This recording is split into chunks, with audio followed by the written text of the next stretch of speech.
आज सुबह जब मैं उठी तो मुझे पता नहीं था कि मुझे हॉस्पिटल की सर्जरी रूम में भी जाना पड़ेगा। सुबह की शुरुआत हुई तो एकदम नॉर्मल थी। मेरी बच्ची एज यूजुअल किचन ट्रेस के साथ खेल रही थी अपने खिलौनों को छोड़कर, और नानी उसकी उसको चूरी खिलाने की कोशिश कर रही थी। जब तक मैंने वर्कआउट कंप्लीट किया, नानी ने फटाफट उसे मजे से चूरी खिला दी। नानी के हाथ के स्वाद का कोई मुकाबला नहीं है। को तो नहलाकर सुला दिया और अब मेरी बारी है। आज का दिन थोड़ा मुश्किल था क्योंकि आज मुझे जाना था डेंटिस्ट के पास। माँ बनने के बाद आपको अपनी खुद की जान का भी बहुत डर लगने लगता है। दुनिया के लिए तो मैं अब एक माँ बन चुकी हूँ, पर अपने पापा के लिए तो अभी भी एक छोटी बच्ची हूँ ना। यकीन मानिए, पापा का साथ होना ही काफी था मेरा आधा डर भगाने के लिए। उनका यूं हॉस्पिटल के कॉरिडोर में खड़े रहकर मुझे देखना, मेरी फिक्र करना ही मेरा सबसे बड़ा सपोर्ट सिस्टम है। दरअसल मेरी पहले भी एक बहुत बड़ी सर्जरी हुई है, उसकी वजह से ये माइनर सर्जरी भी मेरे लिए बहुत ही भयानक यादें वापस लेकर आ रही थी। फाइनली एक्सट्रैक्शन का काम तो खत्म हो गया।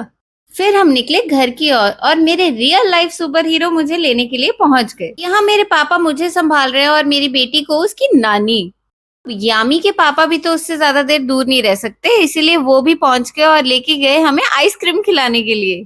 टूथ एक्सट्रैक्शन की बात की, यही तो सबसे अच्छी बात होती है कि आपको आइसक्रीम खाने को मिलती है।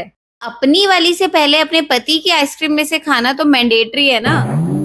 पूरा दिन नानी को थका देने के बाद मैडम की बैटरी भी लो हो ही गई। माँ का दिन कभी खत्म नहीं होता, पर ऐसे और प्यारे लम्हे देखने के लिए फॉलो करें यामी एंड उसकी मम्मा।